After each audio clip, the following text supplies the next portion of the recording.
Fantasy. Ne bomo mogli kot Mick Jagger, bomo pa se pogovarjali o vzdrževanju sončnih elektrarn. Z mano je danes ponovno Mitja Terčej za Sol.si in danes bova dala res nekaj podarka zopet na vzdrževanje sončnih elektrarn. Mitja, dobro jutro. Dobro jutro. Kako si? Sončno, kljub dežju. Ja, zdaj sem ugotovila, da dejansko ti, ko prideš k nam, je zunaj vedno oblačno. Kaj je to? Vem, kdaj je optimalen čas, ker vedno, ko je sonce, imamo mi vedno polno dela. Takrat, ko je oblačno, dežuje, je več časa za najne srečanje. Za takšne stvari, ne? Mitja, kaj jaz to nekaj čujem, da gledaš po usnjenih jaknah, pa hočeš biti pilot in kaj zdaj, daj malo povej, no?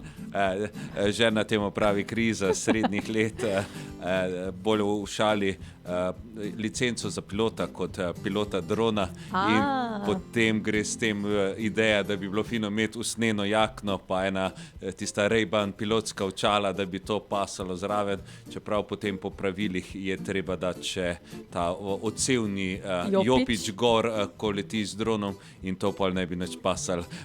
Usnjena pilotska jakna, Ray-Ban očala in odsevni jopič, mislim, da ne bi bila. Lahko bi ti pa mogoče ušil, a veš, tiste odsevne trake v jakno, pa bi bil malo drugačen. Kot kanarček, ja. Lej, probamo lahko. Ampak vseeno, šalo na stran, če midva pogledava glede vzdrževanja in ko si že ravno omenil dron. Vi dejansko z droni upravljate termografske preglede, tako je, termografske preglede. Kako to izgleda, sploh pa z dronom? To pomeni, termografski dron ima kamero, ki zazna razlike v temperaturi. In s to kamero potem pregledamo panele na strehi in opazimo ali pa ne opazimo razlike v temperaturi, kaj pogosto se dogaja, če so kakšne okvare oziroma kakšen panel manj dela, še posebej pri večjih elektrarnah, ki nimajo optimizatorjev, tam težje stranke opazijo, če kak panel ne dela in vidimo mogoče razlike v samem panelu, da so določene celice bolj tople, nekatere bolj hladne. Temu se reče angleško hotspot, se pravi, da je nekaj narobe z določeno celico v panelu in se pregreva, kar se velikokrat ali že takoj ali pa čez čas pokaže, da bo ta ali takoj že manj dela, bo čez čas manj delov in čez dlje časa se bo celoti lahko ukvaril ali pa celo ta panel zaneto požar, zato ga je treba tudi nemudoma zamenjati ta panel. Sanirati v bistvu. Hkrati pa tudi ugotovimo, kje je napaka. Lahko bi bila napaka v užičenju, lahko bi bila napaka v optimizatorju, lahko je napaka v panelu in s tako diagnostičnim orodjem, kot je termografski pregled, ugotovimo, a je napaka ali na čem je in izločimo določene elemente. Ok, ampak recimo, če zdaj se vrneva na dron in termografski pregled. Kaj, če bi recimo mi imeli tukaj na naši sončni lavi, na lavi 7, sončne celice in bi bilo treba ta pregled opraviti. In bi ga mogli z dronom, valjda, ker smo na višini. Situacija, glede na letališče in bolnico zraven? Marsikdo si to predstavlja kot zabavna igračka, let pridemo z ekipo ali pa kar jaz, pa poletimo gor, pa poslikamo, pa gremo, ne. Veliko priprav zahteva.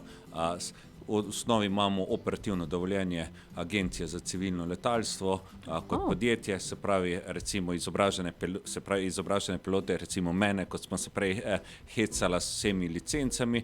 Prvo je potrebno let najprej sploh najaviti na Agencijo za civilno letalstvo, to pomeni, da točno poveš, kdaj boš letel, kje boš letel, kako visoko boš letel, v kakem območju, kakem rezervnem območju. Skratka, osnovna najava, kjer se moraš prej pripraviti, kjer tudi upoštevaš recimo lava, dve glavni cesti v bližini, nikakor ne smeš leteti nad cesto, nad neodeleženimi osebami. Se pravi tudi, hodijo ljudje zelo v službo, iz službe v pisarno, na obisk, pride tako, nad nobenim ne smeš leteti, kar pomeni, da bi bilo optimalno, recimo zdaj, ko smo bili praznike, 1. maja pridi zjutraj ob 6, 5, ali pa 6, ko ravno svetlo rata, ko ni nikogar tukaj, dobi še enega pomočnika zraven, da spremlja situacijo spodaj, ker ti kot pilot drona gledaš predvsem, kje letiš, kaj je v zraku, kaj se dogaja, potem pa lahko pride kak pešec, pa slučajno nekdo mora nujno 1. maja zjutraj nekaj oddelati in se mu mudi in potem mi mu ne moramo prepovedati vstopu v zgradbo, mi ga lahko samo prosimo, počakaj 5-10 minut, da mi končamo, zdaj ali počaka ali ne, to je pol tisti zabavni del, ko smo prej rekli, potem sama ta stvar najave, tudi vreme je treba pogledati, danes že ne bi mogli leteti, je lahko megla, tudi ne moreš, potem je lahko možnost zaledenitve, se pravi takrat, ko je okrog nule, lahko pa vlaga, lahko propelerji zmrznejo, pa dron dol pade, skratka cel kup elementov, prej vidljivost in vse preveriš. Potem pa, kar si sama začela ob najavi, tukaj v tem delu Celja imamo 2 elementa.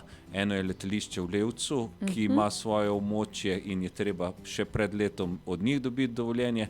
Potem pa smo še v bližini bolnice, kjer ima svoj heliport, se pravi helikopterski prelet in je treba še tam dobiti dovoljenje in najavo. Skratka, en kup papirjev prej, ki so vse ravno zaradi varnosti. Ne vem, nekdo, da bi se hecali tam blizu bolnice, v bližini letali in bi prepeljali pacienta. Naš dron ima skoraj 2 kili, ko bi to trčilo z helikopterjem, ne vemo, kakšna bi bila usoda helikopter z veliko hitrostjo, mi z neko manjšo, lahko razbijemo steklo, pade helikopter dol, poškodujemo rotor. Najmanj, kar je škode, če bi sam kako poškodbo, govorimo o 100.000 evrih škode na helikopterju, imamo sicer vse zavarovano, ampak ne bi tega radi videli, ker helikopter lahko dol pade, še na koga pade, skratka je lahko cela zadeva. V bistvu en kup enih predpisov je potrebnih za en tak v bistvu pregled. Mislim, zdaj, glede na to, da sva midva povedala, kaj vse potrebujete za prelete z dronom, za takšne termografske preglede. Ampak koliko pa to stane? Če recimo, ne vem, mi naročimo tole pregled sončnih celic, glede na vso proceduro, ki jo je potrebna.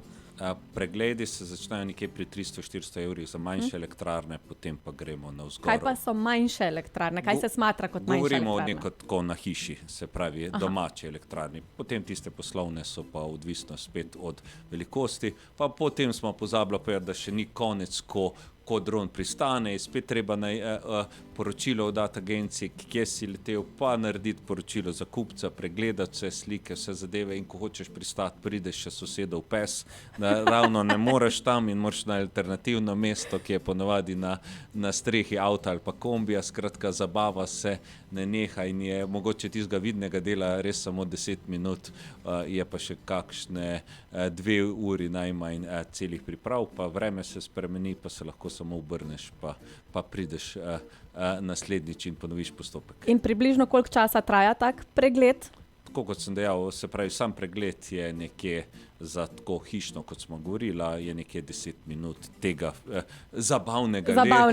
10 minut zabave, pa 1-2-3 ure potem dela, ki ni zabavno, je pa zanimivo in to je delo, ki ga vsi z največjim veseljem gremo narediti. Razumem. Pa še eno stvar, a so mogoče te termografski pregledi v skladu z kakšnim pravilnikom so obvezni ali je to zgolj priporočilo? Gre zgolj za priporočilo za neko varno dolgoročno delovanje elektrarne ali pa diagnosticiranje težav. Seveda upravljamo po mednarodnih termografskih standardih tudi vse te preglede, tako da naredimo eno strokovno delo z strokovnim poročilom, ki sledi na koncu. Zdaj pa Mitja malo zadih in naredi kak šluk vode. Mi da bova dala en komad, potem pa absolutno nadaljujeva še z ostalimi informacijami, ker jih imava danes kar veliko, če se ne motim. Kar nekaj. Evo, damo eno retro, potem pa midva z Mitjem se vrneva. Pa smo zopet nazaj z vami. Z mano je ponovno Mitja Terče iz Erasol.si. Dobro jutro še enkrat. Dobro jutro. Mitja, zdaj midva se dobivava o slabem vremenu, zato ker takrat imaš čas, da prideš na obisk, ker po soncu vi kar precej delate. Tako je. In danes bova midva govorila o vzdrževanju, oziroma nekaj sva že povedala o termografskih pregledih, pa seveda teh preletih z dronom, ki jih počnete, vi kot pilota, ne? Ampak bova pa danes še povedala tudi nekaj o pregledih in vzdrževanju elektroinštalacij, pa seveda potem tudi, kar se tiče same dokumentacije, kaj vse je potrebno, pa kaj moramo imeti, kaj ne rabimo imeti in tak naprej. Pa če gremo mogoče malo tudi na preventivo, oziroma katere meritve so obvezne pred priklopom sončne elektrarne. Se pravi, elektro je pred priklopom zahteva obvezne uradne meritve elektroinštalacij, kar pomeni, da jih izvaja oseba, ki ima nacionalno poklicno kvalifikacijo merilca in z certificiranimi, ponavadi Metrelovi inštrumenti za merjenje, kjer se izmeri predvsem varnost inštalacij, ozemljitev, upornost in se izda na podlagi tega poročilo, da so inštalacije za elektrarno ta del v redu in potem elektro priklopi elektrarno. In potem večina pozabi na to zadevo, ker je dobila papirček. So pa te meritve, napišejo merilci nekako na periodiko, večina teh hišnih je na 4 leta, kakšne večje, zahtevnejše tudi na 2 leti, je potrebno ponovno izmeriti.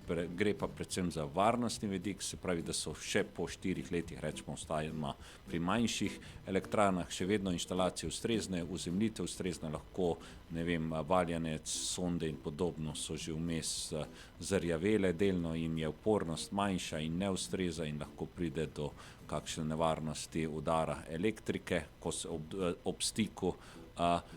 Se pravi, en del je varnosti, druge pa tudi, se pravi, če bi prišel elektroinšpektor, res da je samo eden, recimo za fantasy regijo in težko pride na dom, bi lahko pregledal papirje in napisal kakšno zelo hudo kazen, pa tudi če bi prišlo do kakega neljubega dogodka, bi bilo prvo tudi vprašanje vseh, ali imate vse ustrezne papirje, ali ste opravili meritve. Se pravi, so to določeni standardi in pa predpisi, ki jih je treba upoštevati. Tako je, ta del je edini, ki je resnično obvezen po nekih standardih in predpisih in ki ga stranke morajo na recimo 4 leta opravljati, tako da zdaj kar nekaj elektrarn počasi ratuje starih 4 leta in bo treba tale pregled ponovno ponoviti in seveda bomo veseli vsakega klica, maila na info@aerosol.si, da se dogovorimo za tele obvezne meritve kot varnostni in kot zakonsko nujni del. No, ravno to mi je všeč, ker pri vas dejansko dobimo vse na enem mestu, ne? Od čiščenja, kar sva imela že v preteklosti, vzdrževanja na splošno in potem tudi te redni pregledi in vse, kar moraš imeti, papirčki, vse zrihtamo. Se pravi, samo aerosol.si in je to. Tako je, vse stvari upravljamo na ključ, komplet rešitev, tudi garancijske zahtevke, popravila, vzdrževalna pakete in podobno. Mislim pa, da je ključno ne samo ta del, da lahko vse uredijo, ampak da probamo recimo midva stranke ozaveščati, da je to podobno kot pri avtomobilu. Če ga hočeš dolgo imeti, ga je treba redno vzdrževati, tako bo dlje delal, bo bolj varen za vožnjo, so pa tako, kot je, ne vem, tehnični pregled ali pa kaj, ko je pa tudi nujno po prvih 4 letih, pa na 4 leta ali pa 2, to je pa recimo v našem primeru elektromeritve in potem se stranke lahko z informacijo odloči, ja, jaz bom pa to delo, želim to, ali pa ne, meni se zdi pa to ena velika neumnost, škoda denarja in se zaveda tudi nekih teh posledic, ki bo imel zaradi prihranka prej. No, jaz sem dobila tudi eno vprašanje, ali so potrebne posebne meritve zaradi razmernikov ali priključitve na nizko napetostno omrežje? Tako kot smo prej rekla, za nizko napetostno omrežje prvič o priklopu je bilo potrebno in to vse stranke, ki imajo, so uredile. Zaradi razmernika posebnih meritev ni potreba, seveda ali pa proizvajalec zahteva neko osnovno vzdrževanje, preglede in te zadeve za to, da bo uveljavljal potem garancijo oziroma da bo predvsem je tu nek osnovno čiščenje razmernika, da se poskrbi, da ni prašen, založen, to pogosto vidimo, se pravi, prideš tja, pa je vse na njem, pa rečeš, pa to se greje, to ima ventilatorje, to rabi, pa še kako žagovino, pa prah, pa pajčevino, rečeš, to je potencial in to tudi v pregledu opazimo, povemo, napišemo, poslikamo, da tudi prvič povemo, ampak potem po 2-4 letih so stvari v tisti kleti ponovadi, kjer je razmernik ali pa nekje čisto drugačne, kot so bile ob našem obisku. So pa še tudi recimo te, kar v delu vzdrževanja ali pa neke preventive, kar pogosto opažamo, recimo ljudje se tu ne zavedajo, recimo elektrika gre po žici, žica je obdana z neko plastiko UV odporno, kjer je potem še enkrat je še ta žica še v eni cevi. In kar mi opažamo recimo po pregledih, tudi če ko sami, kar smo vgrajevali UV odporne cevi, ki imajo 10 let garancije, po 5 letih zdaj že vidimo, da je ta cev ni več tako elastično, plastična in če fejs zagrabiš z roko, bo poknala. Če pa tanko pa opazimo, da niso dali te UV odporne cevi, tiste pa po 5 letih preprosto na soncu ni več in je prepari, samo še zaščita od kabla ostaja, potem ta bo pa tudi čez 5-10 let preparela, kar je spet en vzrok lahko za požar, tako da zato nekako stvarimo nič ni z elektrarno ponovadi v parih letih, če je normalno narejena. 5, 10, 15 let je pa že neko obdobje, ko je pametno stvari res iti pregledati na streho in kable in podobno, da bo to res varno delali, ker stvari imajo neke garancije, imajo neke življenjsko dobo, ampak sonce, vreme, dež in čas naredi tam marsikaj. Tako pri nas, ljudeh. Mi dobimo gubice, pa kakšen kilogram več, no, vaša sončna elektrarna pa včasih tudi kakšno razpokico, ampak za takšne stvari, da se preventivno rešijo, je tukaj aerosol.si. Kaj pa je to? Lepo spesnala. Hvala za reklamo, bomo popravili naslednjič, boš kar ti ta džingl naredila, pa bo. Mitja, jaz sem tako rekla, čas hitro beži. Še enkrat, kje najdemo vse dodatne informacije, ki jih potrebujemo glede čiščenja, vzdrževanja, pregledov, standardov, kam moramo iti? Najbolje je naša spletna stran www.aerosol.si, po zavihkih super zložene vse informacije glede vzdrževanja, čiščenja, storitev, zaščite pred gledalci. Imamo pa tudi umetno inteligenco Erasa, se pravi AI asistenta, ki zna odgovoriti na kar veliko večino teh vprašanj, tako da če se nekdo ne da nekaj fejs brskati, ker v desnem kotu je, spodnjem je Eras, ga direktno vprašati in bo tudi ob 2 zjutraj odgovoril. Odlično, no, ob 2 zjutraj upam, da imate kaj boljšega za delati, kot se pogovarjati z Erasom, ampak vseeno, na voljo je, treba ga je izkoristiti.